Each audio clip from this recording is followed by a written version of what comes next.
എവിടെയായിരുന്നു? എന്തിത്ര ലേറ്റ് ആയത്? അത് ഓഫീസിൽ കുറച്ച് തിരക്കുണ്ടായിരുന്നു. അത് വൈകിയൊന്ന് വിളിച്ചു പറഞ്ഞാൽ എന്താ? മനുഷ്യന് ടെൻഷൻ അടിപ്പിക്കാനായിട്ട്.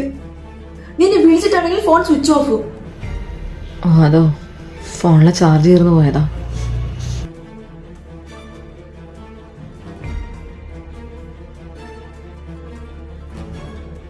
എന്താ നീ വല്ലാതിരിക്കുന്നേ? ഒന്നുമില്ല, ചെറിയൊരു ക്ഷീണം.